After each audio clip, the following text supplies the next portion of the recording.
찾으셨으면 아멘. 아멘. 우리 같이 읽겠습니다. 시작. 너희가 자기를 위하여 공리를 심고 은혜를 거두라. 너희 묵은 땅을 기경하라. 지금이 곧 여호와를 찾을 때니 마침내 여호와께서 오사 공의를 빛처럼 너희에게 내리시리라. 너희는 악을 바꿔라 죄를 거두고 거짓 열매를 먹었나니 이는 내가 내 길과 내 용서의 많음을 의뢰하였습니다. 아멘. 혹시 여러분 요즘 뉴스 우리나라 뉴스에나 아마 안 나왔을 거예요. 에즈버리 대학교에서 혹시 모르시죠? 잘 모르죠? 한번 영상을 보도록 하겠습니다. 지금도 유튜브에 에즈버리 대학교를 치면 지금도 예배를 드리고 있어요. 2월 8일부터 예배가 마친 후에 서너 명의 학생들이 모여서 기도하기 시작을 했는데 그 기도에 사람들이 덧붙여져서 계속해서 지금 예배에 있어서 지금 예배를 저 안에 들어가서 예배를 드리면 6시간을 기다려야 되는, 요즘 실시간인가요?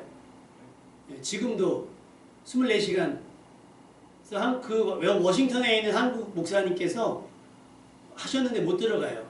근데 안내자의 인도를 따라서 잠깐 들어가서 사진 촬영해도 되겠느냐 해갖고 보내준 것들도 있고, 이 운동을, 이 상황을 어떻게 봐야 할 것인가라고 하는 여러 사람들의 의견이 나와요. 근데 공통적인 뭐냐? 여기선 부흥이라고 얘기를 했잖아요. 아니라 각성입니다. 아마도 우리나라는 이런 분위기가 되면 부흥회 합시다, 곳곳에 모여야 됩니다라고 또 모이는 운동을 할 거예요. 이 사람들은 억지로 모인 사람들이 아니에요. 다 자발적으로 붙여서 어른들이 젊은이들을 위해서 기도해 주고요. 서로 격려하고 위로하면서 지금도 예배를 드리고 있다라고 하는 사실이에요. 우리가 주목할 것은 부흥이라고 하는 결과가 아니에요. 수천 명이 모였고 수만 명이 모여서 예배 드리는 것이 아니라 저들이 지금 왜 모여야 되는가, 하나님께서 저들을 왜 모이게 하셨는가에 더 주목해야 될 줄로 믿습니다. 그 이유는 부흥 때문이 아니라 각성이기 때문에. 좀 이따 나중에 그 얘기를 한 번 더 드리도록 하겠습니다. 오늘 호세아서 말씀을 통해서 여러분 호세아서를 보면요, 이렇게 고구마 100개 먹은 듯한 느낌이 막 들어요. 호세아는 말씀을 선포하는 사역자이기도 하지만 가정을 꾸리면서 하나님의 뜻을 전하는 사역자였거든요. 아내를 얻는데 굉장히 음탕한 여자를 얻습니다. 데리고 오면 도망가서 바람피고 데리고 오면 도망가서 바람피고 아이를 낳고, 그 호세아의 모습을 보면서 하나님께서 너희가 창녀처럼 그렇게 나를 버리고 떠나지만 나는 너희들을 붙잡고 너희들을 회복시켜 주시며 너희들이 돌아오면 받아주겠다라고 하는 회복의 상징으로 호세아를 사용하고 계셨습니다. 그 호세아 선지자를 통해서 지금 우리에게 주신 하나님의 말씀이 뭐냐, 바로 이건 거예요. 너희 묵은 땅을 기경하라. 밭을 가르라는 거예요. 아마 지금 저희가 이제 논과 밭이 주변에 없으니까, 많지 않으니까 보이지 않지만 보면 싹이 나왔죠. 초록초록 잡초들이 나와요. 그러면 농촌에서 하는 게 뭐예요? 다 논도 갈아엎고 밭도 갈아엎어요. 뭐겠습니까? 무언가를 심기 위한 작업이에요. 선제 작업. 봄이 됐다고 해서 저절로 언 땅이 녹으면 다 되는 것이 아니라 그것을 뒤집어 엎어야 뭔가를 심을 만한 땅이 된다라고 하는 거예요. 우리 장로님께서 계속해서 기도하셨지만 우리가 코로나를 핑계하기에는 우리가 너무 안일했고 나태했음을 인정해야 된다라고 하는 거예요. 교회적으로도 가정적으로도 사업적으로도 직장생활적으로도 어떤 쪽으로도 코로나만 핑계하기에는 우리가 너무 그동안 성장이 없었고 변화가 없었다라는 걸 인정을 해야 되는 겁니다. 물론 우리 다시 코로나 이전의 모습으로 돌아갈 수 없음을 알아요. 그럼에도 우리는 이전의 활기와 부흥의 시절을 되찾기 위해서 무언가 다시 한번 시도를 해야 될 줄로 압니다. 도전해야 됩니다. 여러분, 생태계에서 최하위를 이루는 동식물들이 번식하기 위해서 얼마나 많은 희생을 치르는지 알고 계십니까? 포식자들은 새끼를 한두 마리밖에 안 낳아요. 그래도 생육하고 번성해요, 걔네들은. 근데 그 밑에 그냥 막 1차원적, 2차원적 얘네들은요, 새끼를 엄청나게 납니다. 다큐멘터리 봤더니 개구리 한 마리가 올챙이 때부터 시작해가지고 알부터 시작해서 나온 걸 찍었거든요. 그랬더니 다 죽은 거예요. 올챙이 그 알 때부터 다 잡아먹힌 거예요. 근데 한 마리가 용감하게, 그래서 그 서구가 그러더라고요. 우리 주인공은 용감하게 살아남습니다. 그리고 성체가 됐어요. 올챙이가 돼가지고 다리가 나오고 막 성체가 돼서 개구리가 딱 됐어요. 그래서 사냥을 나갑니다. 하다 잡혀먹어요. 자꾸 이제 갠신이 그 올챙이적 시절을 띄고 개구리로 첫 사냥을 나가는데 잡아먹혀요. 그럼에도 불구하고 그들은 그게 그들의 생의 마지막이라 할지라도 그들은 최선을 다해서 알을 깨고 나오고 그 올챙이적 시절을 버티고 살아남기 위해서 몸부림을 치는 거예요. 우리도 과연 그렇게 했었는가를 생각해보면 우린 덜 그랬던 것 같아요. 여러분 어떠지만 저는 덜 그랬던 것 같아요. 정말 하나님 앞에 면목이 없고 여러분 앞에도 면목이 없어요. 그냥 지나가고 말겠지. 코로나 끝나면 아이들이 다시 모이겠지 했던 생각들이 있어요. 바다거북이가 모래사장에서 바다로 들어가는 게 채 몇십 미터가 되지 않아요. 근데 거북이는 느린 동물로 유명하잖아요. 그럼에도 불구하고 그 물속 바닷물을 만나기 위해서 그 막 본능을 쫓아가는 부분들, 우리도 그랬어야 되지 않는가. 설령 그 기도, 우리가 그렇게 몸부림치했던 기도가 응답되지 않는다 할지라도 우리는 그렇게 몸부림이라도 한번 쳐봤어야 되는 것이 아닌가라는 생각을 이제 와서 합니다. 시간이 지난 뒤에서. 그래서 우리가 적당한 핑계가 필요해요. 봄이 되었으니까. 곧 부활주의를 맞이하니까. 또 창립 11주년을 맞이하니까. 이런저런 핑계를 앞에 두고서라도 다시 기도하고 다시 모이고 다시 무언가를 하려고 하는 그 움직임이 있어야 될 줄로 믿습니다. 우리가 힘을 낸다고 한들 에덴의 영광이 회복될 거라고 장담을 할 수는 없어요. 그럼에도 불구하고 저주받은 땅 그 위에서 그대로 살아가는 것이 아니라 무언가를 심고 가꾸며 선한 열매를 먹고자 하는 여러분의 몸부림이 하나님께서 응답하실 이유가 될 수 있었으면 좋겠습니다. 그러기 위해서는 봄철 대청소하듯이 어떻게 해요? 다 뒤집어 엎는 거예요. 옷도 안 입는 거는 싹 어떻게 해요? 안 입는 거는 안 입어지더라고요. 사이즈가 안 맞는 거 어쨌든 살 빼면 입는다고 하는 건 다 거짓말이죠. 살이 빠지지가 않아요. 제가요 이게 바지를 하잖아요. 근데 제가 급속하게 살이 쪄가지고 바지를 다 눕혀놨어요. 어느 날 살이 빠져요. 야, 안 되는 거예요. 여러분 옷에다 몸을 맞추지 말고 몸에다 옷을 맞추려면 새 옷을 입는 여러분이 되기를 주님의 이름으로 축원합니다. 무조건 겉만 걸치지 않는 게 아니에요. 요즘에 가전 계절 가전 같은 거 있잖아요. 세탁기도 그렇고 또 뭐죠? 에어컨 특히 청소하면 어떡하죠?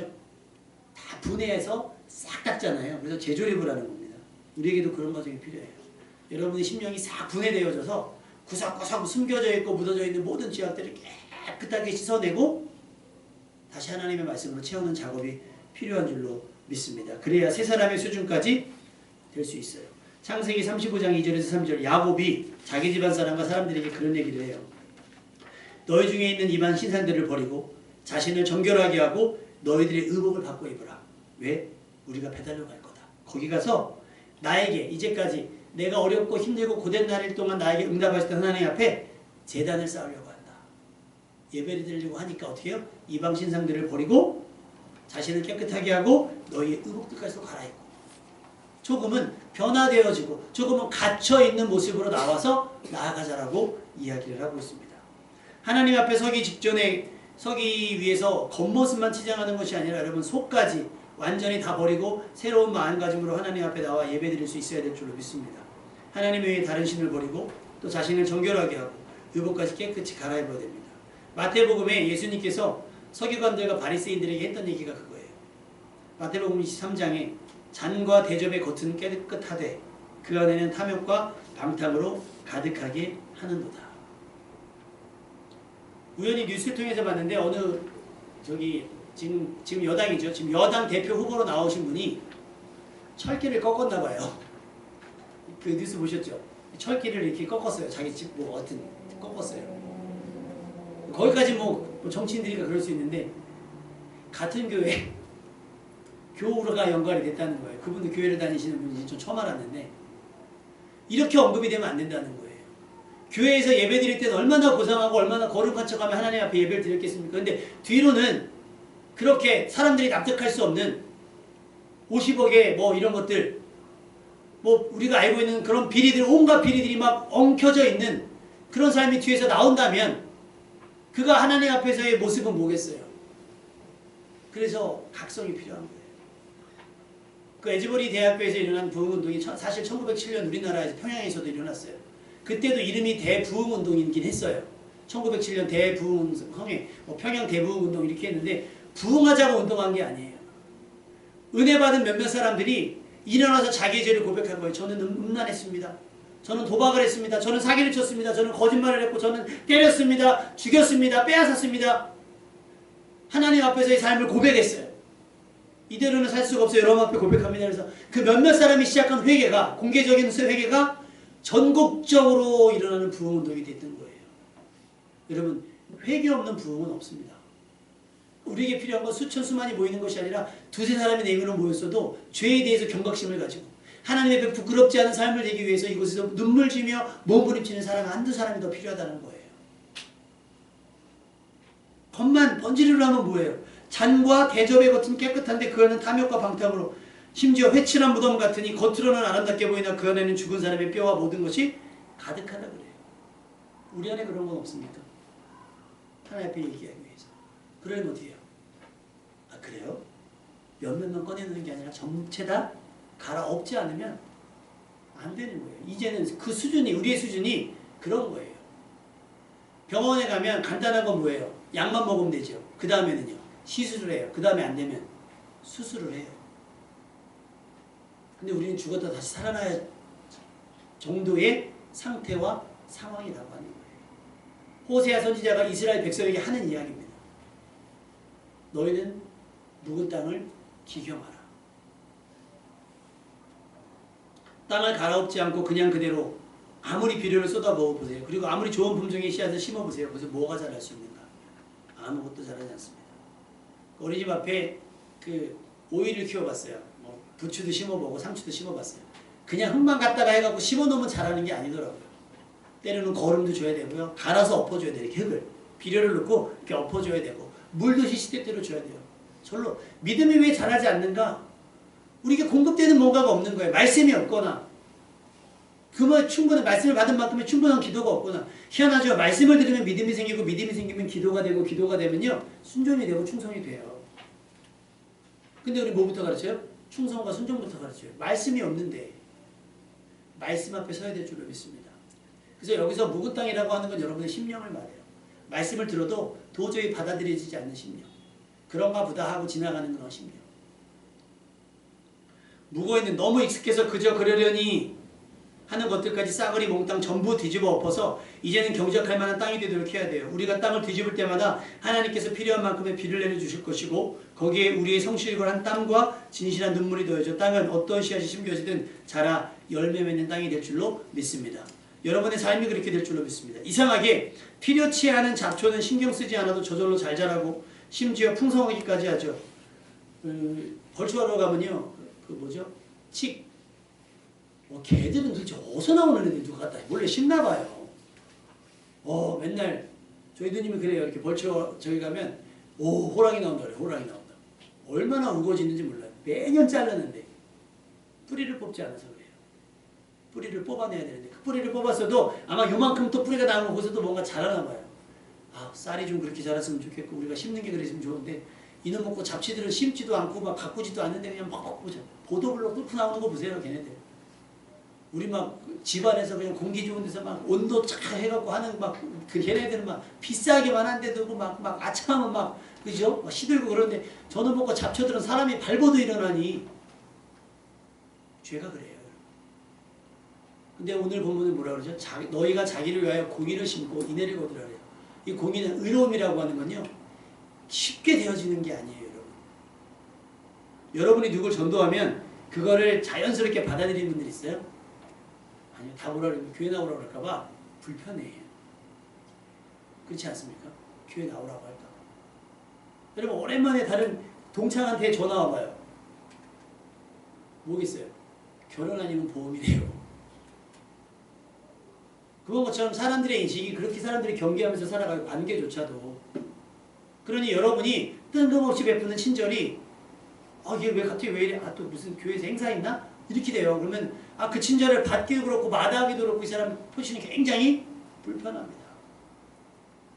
우리 일상 가운데 우리가 저 공의를 심고 인애를 거두는 저 사이클이 자연스럽게 반복돼야 될 줄로 믿습니다. 여러분 일상이 이렇게 돼요. 뭘로요? 우리가 받은 바 은혜, 구원의 감격과 구원의 즐거움. 그래서 제가 그랬잖아요. 좋은 일 있을 때마다 하나님 앞에 감사헌금하는 것도 중요한데 좋은 일 있을 때마다 주변 사람들에게 좀 차도 사고 밥도 사세요. 밥도 사고 차도 사고 하면서 왜 그랬대요? 그냥 좋아서. 내가 일어나는 일도 좋고 너가 좋아서. 그냥 거기까지예요.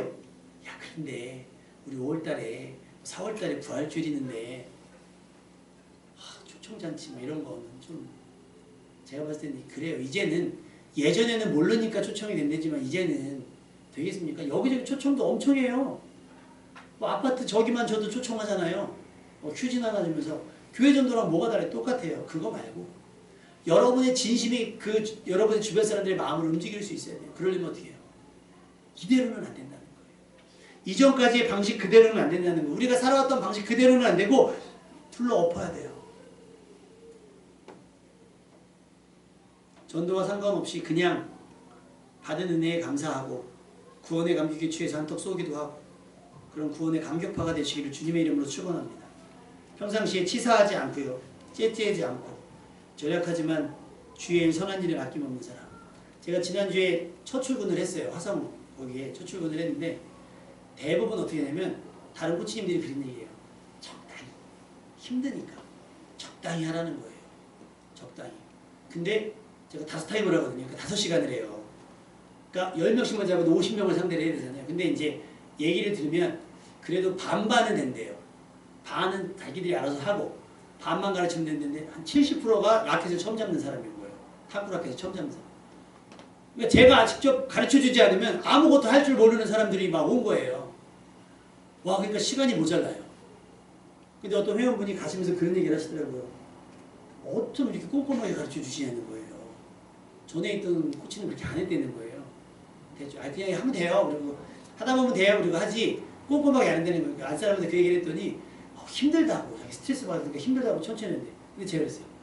야, 성격이 그게 안 되는데 어떡하냐. 성격이 눈에 보이고 안 되는 게 눈에 보이는데 어떻게 대충 넘어가. 그걸 잡아주고 가야지. 그 사람들은 돈 내고 오는 사람들인데 그리고 내가 목사인데 그렇지 않아요?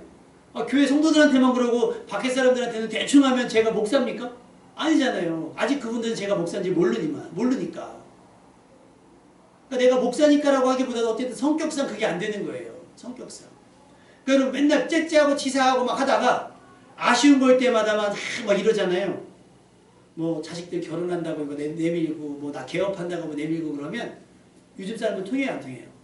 안 통해요. 어떤 분이 인터넷에 글을 하나 썼어요. 평소에 새벽잠이 없어서 게임을 밤새도록 하고 있었대요. 근데 문자가 왔대요. 선배 아버님이 돌아가셨다고 문자가 왔대요. 그 장지하고 이런 게 왔다는 거에서 잠도 안 오고 뭐 할 일도 없고 그래가지고 그냥 아침에 새벽 갔대요. 밤늦게 가가지고 새벽까지 사람이 없으니까 그냥 혼자 자기가 가서 막 산 깔고 밥 먹고 뭐 이거 조금씩 거들어주고 그 다음날 초차 타고 올라왔대요. 그 형님이 지금 수년이 지났는데도 지금까지 자기한테 잘한대요. 그때 은혜를 잊지 못해서. 그러니까 우리는 교회에 데리고 오려고 하는 게 아니라 우리가 하나님 앞에 받은 바 은혜가 크잖아요. 그러니까 그걸로 그냥 친절하시면 되고 자비를 베푸면 돼요. 그게 우리가 심어야 될 공인 거예요. 하나님의 말씀과 일치되는 삶. 교회 안에서만 아니라 교회 밖에서. 그리고 저는 좀 에제버리 대학교의 저런 부흥이, 저런 각성이 문제가 되는 게 공기 중에 성령님의 임재가 느껴진다는 거예요. 근데 에제버리 거기 가면 그럴 수 있어요. 근데 그가 일상에서 돌아오면 그 환상에서 깨어지고 나도 그럴 주님 성령님과 동행할 수 있냐는 거예요. 그의 말과 행동이. 부흥이라고 하는 건 수천 수만이 모여서 같이 찬양하고 기도하는 게 아니라 우리가 뿔뿔이 흩어져도 다 쪼개져서 뿔뿔이 흩어지고 난 뒤에서도 여전히 기도하고 찬양하는 마음 가지고 주변의 사람들을 섬길 수 있는가? 저는 그것이 부흥이라고 봐요. 남편에게 하는, 자식들에게 하는, 부모에게 하는, 이웃에게 하는, 동료와 친구들에게 하는 모습들이 똑같은. 그래서 저는 교주처럼 담임 목사들이 이렇게 대접받는 게 별로. 장례식장을 가도 갑자기 큰 교회 목사님 오시잖아요. 그러면 20-30명이 우르르 이렇게 와요. 장례위원이. 그러면 막 손님 받고 있다가 성도잖아요. 또 목사님 온다니까 막 이렇게 돼요. 지금 누가 위로받고 누가 지금 가장 포커스가 맞춰져야 돼요. 상주. 근데 무슨 개선장군처럼 담임 목사님들이 확 가운 입고 와가지고 막 이렇게. 저는 그것도 별로 바람직한 생각 같지 않아요. 결혼식장 가면요. 주례한 담임 목사님 성도들이 비유 맞추느라 왜 손님들이 하객들이 다 성도들일 거 아니에요. 목사님들 이거 하느라고 정작 축하받아야 되는 거 누구예요?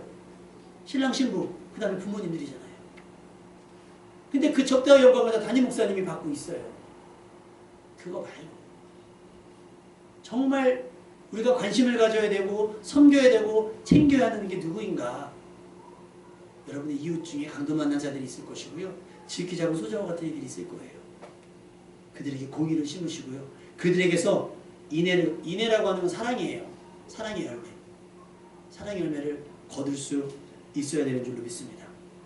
말만 씨가 되는 게 아니에요. 여러분이 그냥 보이지 않게 했던 친절 있잖아요. 진짜 그냥요.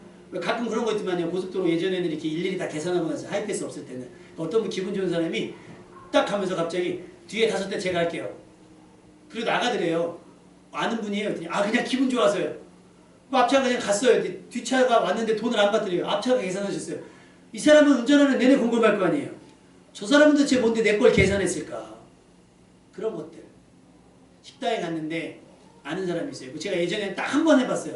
딱 한 번 전도사 때 제가 이제 그래도 나이가 동료원들보다는 많을 때 공부를 했으니까 부시점에서 이제 밥 먹고 공부하고 이제 막 했을 때 그때 내가 돈이 좀 생겼나 봐요. 뭐 정신이 뭐가 쓰였는지 나가면서 계산을 하고 나갔어요. 저 테이블까지 같이 할게요. 한 학기 내내 그 친구들이 저한테 너무 잘하는 거예요. 그거 얼마 안 돼요. 뭐 먹어봐야 그때는 5,000원 뭐 이것밖에 안 됐으니까 4명과 사줘봐야 2만 원밖에 안 됩니다.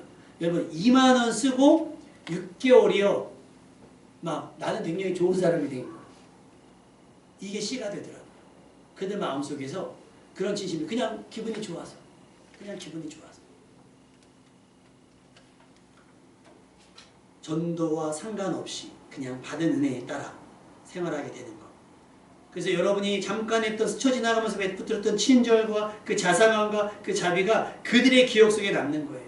그래서 누군가의 미소, 여러분의 미소가 생각나고 여러분의 했던 말이 생각나면서 살소망을 갖게 되고 어떤가 동기부여가 됐을 때 혹시 당장은 신앙생활할 마음이 없고 당장은 하나님을 믿을 만한 마음이 없는데 어떤 삶의 위기가 찾아왔거나 어떤 삶의 막힌 부분이 찾아왔을 때 그때 그분은 집사님이라는데 권사님이라는데 목사님이라는데 장로님이라는데 그때 그분은 기도한다고 했지 하면서 그분들이 교회를 들리게 되는 거예요.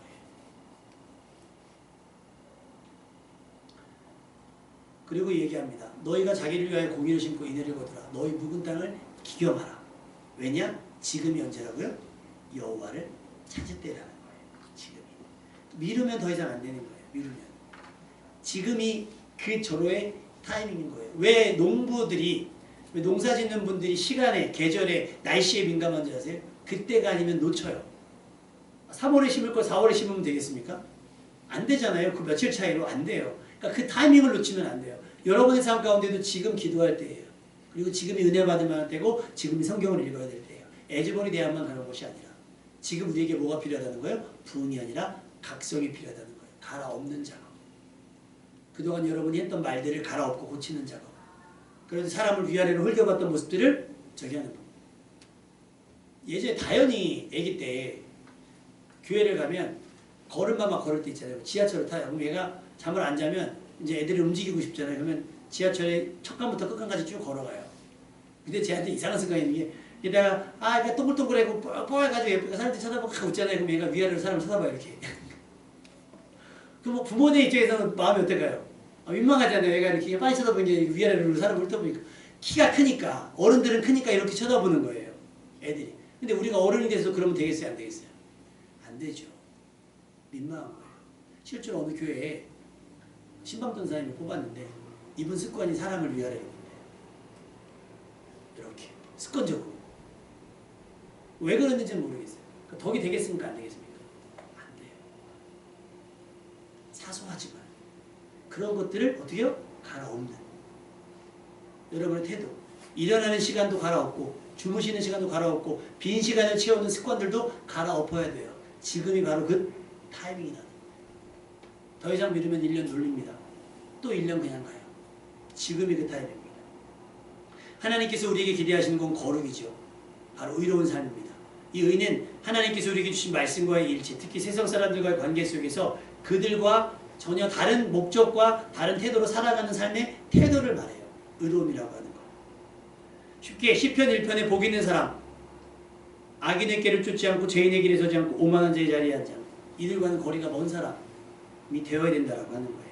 그러려면 하나님의 말씀을 주야로 묵상해야 되겠죠. 그래야 그런 사람들과 돈만 되면 아무나고 친구하고 뭐만 되면 아무나 친구하고 그러면 안 되고요. 돈이 안 된다 할지라도 우리는 단호하게 끊을 수 있는, 손해가 된다도 끊을 수 있는 그런 사람이 되어야 됩니다.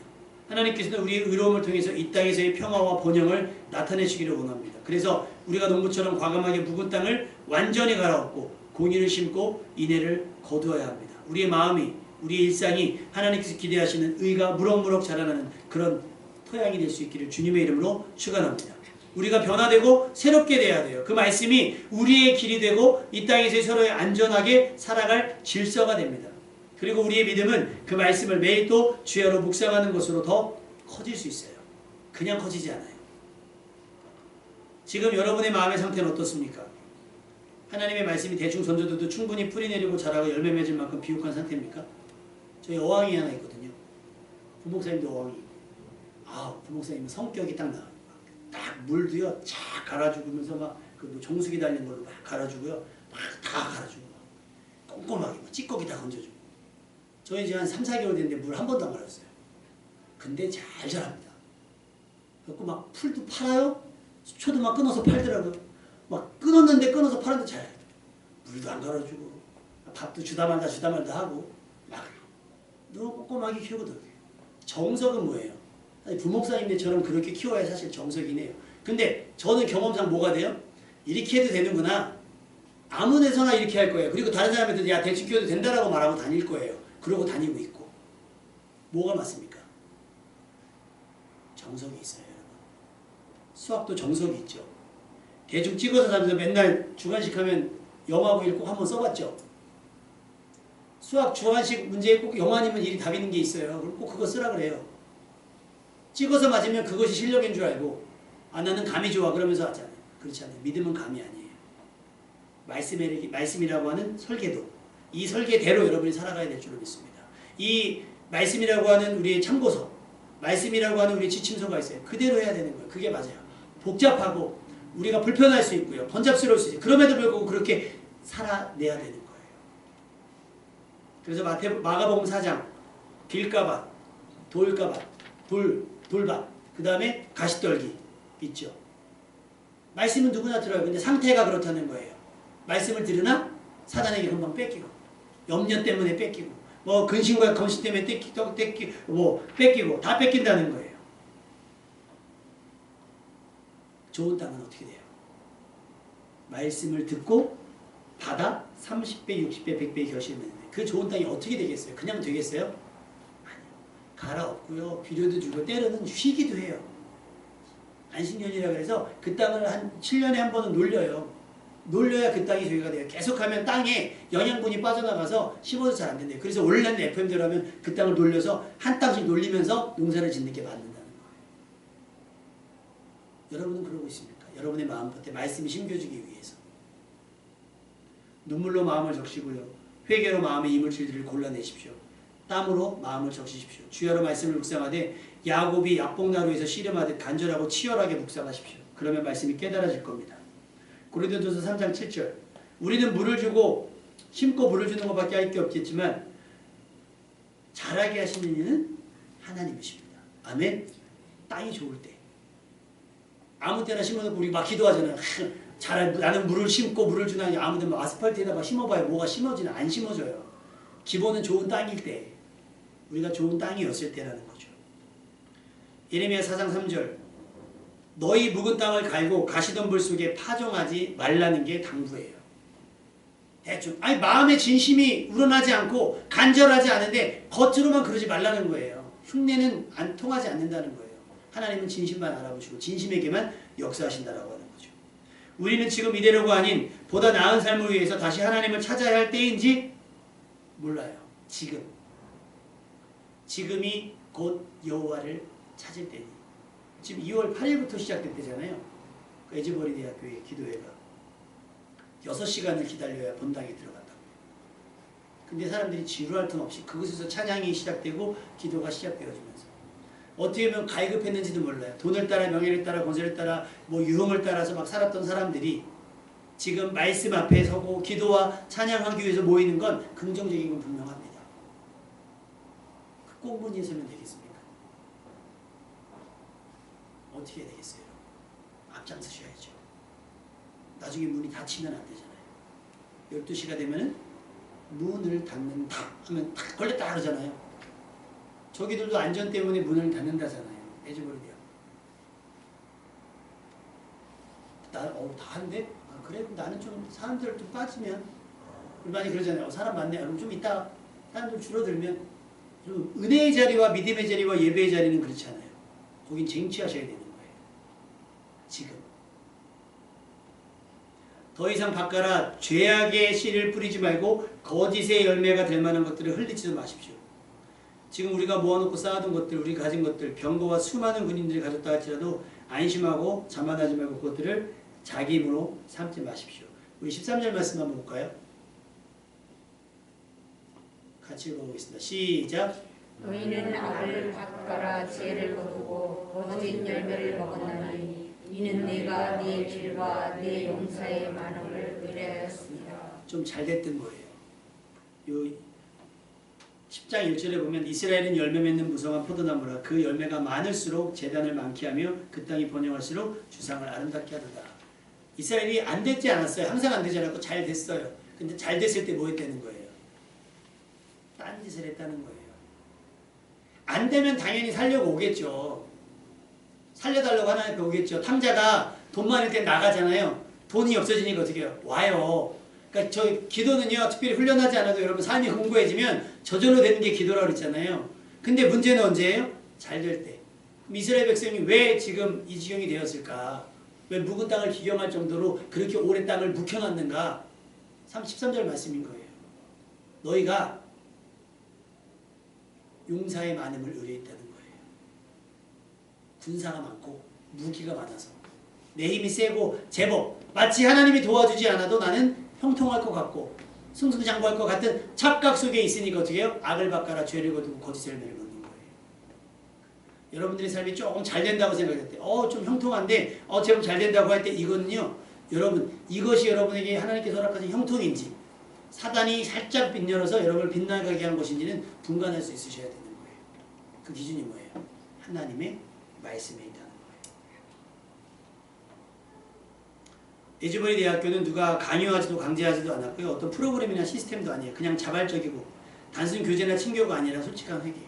그러니까 어른들이 아예 자녀 다음 세대를 위해서 기도하고 있다라고 하는 거예요. 근데 여러분 잘 생각해 보세요. 우리나라가 만약에 이런 분위기가 된다 할지라도 과연 어른들의 손에 머리를 디밀 젊은이들이 몇 명이나 될까요? 이번에 어떤 그 트로트 가수가 1등 달리고 있는데 학폭 관련 얘기가 나와가지고 뭐죠? 내려와야 된다 막 나왔는데 뭐 끝까지 자기 간다랬다 이번에 최종 사퇴는 하긴 했대요. 근데 그 팬클럽 트로트를 20, 30대가 좋아하진 않잖아요. 40대인 저도 별로 안 좋아하거든요. 50, 60대, 70대가 좋아하잖아요. 댓글들이 가관이랍니다. 이미 지나간 일 아니냐. 왜 이미 지나간 일로 한 사람의 인생을 망치느냐라고 얘기하면서 그 학폭 저기를 옹호하는 글들이 엄청난가 봐요. 팬심이죠. 난 저 사람의 노래를 듣고 싶고 저 사람을 방송에서 보고 싶고 콘서트에서 보고 싶은데 여기서 끊고 내려오면 안 되니까 팬심으로 그를 보호하는 거예요. 그럴 수 있어요. 그래요. 다 지난 일인데 한 사람의 인생. 그럼 그 사람이 장난처럼 벌려서 했던 그래서 그 인생들을 포기했던 사람들은 어떻게 합니까? 그러니까 이렇게 되는 거예요. 팬심이. 기독교적 팬심도 그렇고. 우리는 그리스도의 팬이 아니잖아요. 제자예요. 교회를 응원한답시고 잘못 말씀하시면 안 되는 거예요. 아닌 건 아니라는 거 얘기해요. 예를 들면 우리가 해야 되는 운동은 뭐예요? 에즈버리 대학처럼 각성을 해야 돼요. 광화문에 나가서 집회를 하는 게 아니라. 이해가 되시죠? 지금 대한민국 교회가 어떻게 나가고 있는가를 뭐 정치적인 논리를 따지자는 게 아니라 우리가 해야 될 게 뭐예요? 에즈버리 대학교에서 일어나고 있는 저 각성을 우리가 해야 되는 거예요. 누군가를 정죄하고 비난하고 회개하세요가 아니라 그냥 나부터가 회개하면 돼요. 그 회개가 옆으로 옮겨가면 되는 거예요. 근데 우리 어떻게 해요? 회개해야 된다고 손가락질하고 있는 거예요. 악을 바꿔라 죄를 거두고 거짓 열매를 먹으리. 거둘 게 그거밖에 없는 거예요. 여러분 이대로는 안 되지 않겠어요? 나라도 그렇고 교회도 그렇고 여러분 자신도 그렇고. 그래서 갈아 엎어내야 돼요. 완전히 싹. 돌 같은 것도 다 골라내야 돼요. 우리에게 필요한 건 부흥이나 번영이 아니에요. 정말 생명을 얻기 위해. 사도행전 2장 37절 38절 베드로가 설교를 해요. 사람들이 말씀 듣습니다. 어떤 반응이 일어나죠? 어찌할꼬 하면서 막 죄책감에 시달려서 제발 좀 살려달라. 그러니까 베드로가 얘기합니다. 너희가 회개하여 각각 예수 그리스도의 이름으로 세례를 받고 죄사함을 받으라. 그러면 성령의 선물을 받으리니. 할렐루야. 에즈버리 대학교에서 일어나는 운동이 그거라고 봐요. 그 결과가 부흥으로 지금 나타나고 있는 것이지 부흥을 목표로 모이는 게 아니란 말이죠. 말씀으로 다시 시작해야 되고요. 진정한 회개를 통해서 심령을 뒤집는 작업이 필요합니다. 그리고 거기서 뒤집어진 심령 위에 다시 말씀이 심어지고요. 지금 우리가 구하고 바라야 되는 것은 부흥이나 번영이 아닌 회개입니다. 이대로는 안 돼요. 다 갈아엎고 다시 내 삶이 말씀을 심고 눈물과 땀으로 말씀과 일치되는 삶이 되어 정의를 심고 사랑을 거두는 삶이 되어야 됩니다. 봄이 됐습니다. 여러분의 꿈을 심을 때도 마찬가지인 거예요. 그대로 심어보면 아무것도 안 돼요. 갈아엎은 다음에 심으셔야 돼요. 갈아엎어진 여러분의 심령, 새로워진 심령 가운데 하나님께서 은혜의 비를 내려주셔서 여러분이 2023년을 계획한 모든 것들 위해 복의 복을 더하실 줄로 믿고 여러분의 삶을 통해서 더 많은 사람들을 생명으로 이끌어내실 줄로 믿습니다. 우리 함께 찬양하겠습니다.